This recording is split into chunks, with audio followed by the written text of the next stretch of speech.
ভারতের বিশাল ভূখণ্ডের এক কোণায় ছোট্ট একটা ফিতের মতো এক ফালি জমি আছে, আর ঠিক সেখানেই ভারত তার সবচেয়ে সুরক্ষিত আর সম্ভবত সবচেয়ে ব্যয়বহুল একটা পরিকাঠামো প্রকল্প তৈরি করতে চলেছে।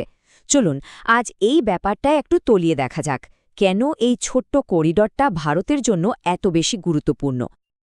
আচ্ছা, প্রশ্নটা হলো, কেন মাটির প্রায় ৮ তলা সমান নিচে একটা গোটা রেলপথ নিয়ে যেতে হবে? ওপরে তো দিব্যি সংযোগ রয়েছেই। আসলে এই প্রশ্নের উত্তরটা লুকিয়ে আছে ভারতের ভূগোল, এর প্রতিবেশী দেশগুলোর সাথে সম্পর্ক আর ভবিষ্যতের যুদ্ধ কৌশলের জটিল সব হিসেব নিকেশের মধ্যে। চলুন পুরো বিষয়টা আমরা ৫টা ধাপে ভেঙে দেখি।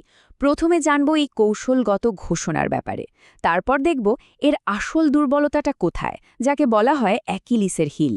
এরপর বুঝব কিভাবে একে শক্তিশালী করা হচ্ছে, এর ভূরাজনৈতিক সংকেতটা কি, আর সবশেষে কিভাবে এই দুর্বল জায়গাটা একটা দুর্গে পরিণত হতে চলেছে।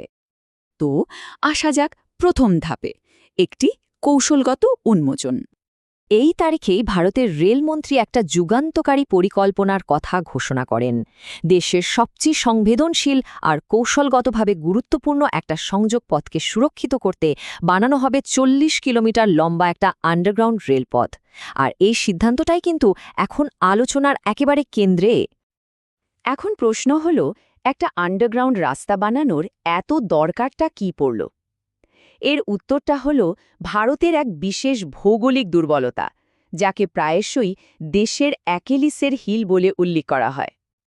এই যে সরু একটা ভূখণ্ড দেখছেন, এটাই হল সেই বিখ্যাত শিলিগুড়ি করিডর। এর অদ্ভুত আকৃতির জন্য একে চিকেনস নেক বা মুরগির গলাও বলা হয়। ভারতের মূল ভূখণ্ডের সাথে তার উত্তর পূর্বের ৮টা রাজ্যের যোগাযোগের এটাই কিন্তু একমাত্র স্থলপথ, মানে সবকিছুই এর উপর দিয়ে যায়। পরিস্থিতিটা কতটা গুরুতর তা এই সংখ্যাটা দেখলেই বোঝা যায়। ভাবুন তো একবার, কোনো একটা জায়গায় এই করিডরটা মাত্র ২২ কিলোমিটার চওড়া। ভারতের একটা বিশাল অংশের এটাই লাইফলাইন। যদি কোনো কারণে, বিশেষ করে যুদ্ধকালীন পরিস্থিতিতে, এই পথটা বন্ধ হয়ে যায়, তাহলে কি হতে পারে সেটা সহজেই অনুমান করা যায়। আর কৌশলগত চাপটা এখানেই স্পষ্ট হয়ে যায়। দেখুন, করিডরটার একদিকে নেপাল, অন্যদিকে বাংলাদেশ আর ভুটান, আর মাত্র ১৩০ কিলোমিটারেরও কম দূরত্বে বসে আছে চীনের মতো এক শক্তিশালী কৌশলগত প্রতিযোগী। মানে চারদিক থেকেই একটা চাপ রয়েছে।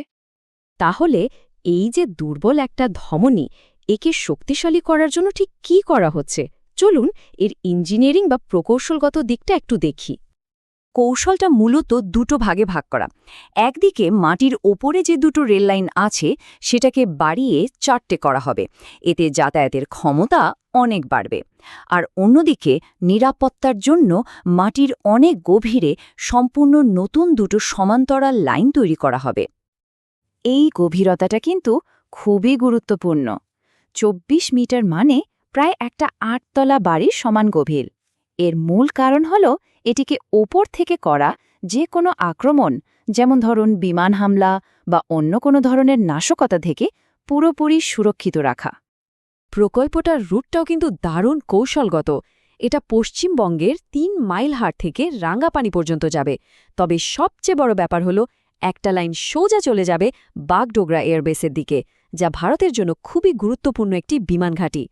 এর একটাই লক্ষ্য, যে কোনো সংকটময় পরিস্থিতিতে সৈন্য এবং সামরিক সরবরাহ যেন কোনোভাবে বন্ধ না হয়। এক কথায় একটা ফুল প্রুফ করিডোর তৈরি করা।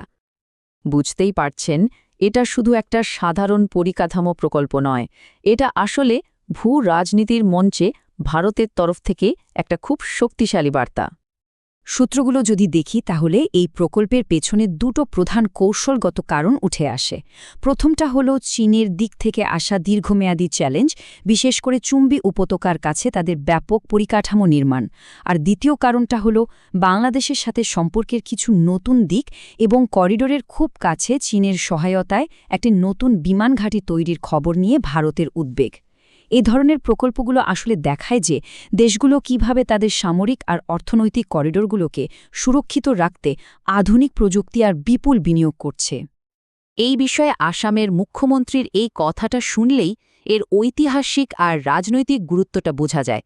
এটা প্রমাণ করে যে এই করিডোর ভারতের জন্য শুধু একটা রাস্তা নয়, বরং জাতীয় নিরাপত্তা আর আবেগের এক বড় প্রতীক। তাহলে সব মিলিয়ে এই ভূগর্ভস্থ ঢালটা ঠিক কিভাবে ভারতের একটা বড় দুর্বলতাকে একটা দুর্ভেদ্য দুর্গে পরিণত করছে? খুব সহজ করে বললে, এই প্রকল্পের মাধ্যমে ভারত তার সবচেয়ে বড় একটা দুর্বলতাকে একটা বিরাট শক্তিশালী সম্পদে পরিণত করছে। এটা সামরিক হোক বা বেসামরিক, দুই ক্ষেত্রেই একটা নির্ভরযোগ্য আর সুরক্ষিত পথ হিসেবে কাজ করবে। এই রূপকটা দিয়েই সম্ভবত পুরো বিষয়টাকে সবচেয়ে ভালোভাবে বোঝানো যায়। যা একসময় ছিল ভারতের অ্যাকিলিসের হিল বা সবচেয়ে বড় দুর্বলতার জায়গা, সেটাই এখন দেশের উত্তর পূর্বাঞ্চলের জন্য একটা শক্তিশালী মেরুদণ্ডে পরিণত হতে চলেছে। শেষ পর্যন্ত এই প্রকল্পটা পুরো দক্ষিণ এশিয়ার জন্য একটা বড় প্রশ্ন রেখে যাচ্ছে। যখন একটা দেশ তার সবচেয়ে বড় দুর্বলতাকে এভাবে দুর্ভেদ্য করে তোলে, তখন সেটা তার প্রতিবেশীদের কৌশল আর গোটা অঞ্চলের ক্ষমতার ভারসাম্যকে কিভাবে বদলে দেবে কে জানে। ভবিষ্যতের কৌশলগত মানচিত্রটা হয়তো এই মাটির নিচেই নতুন করে আঁকা হচ্ছে।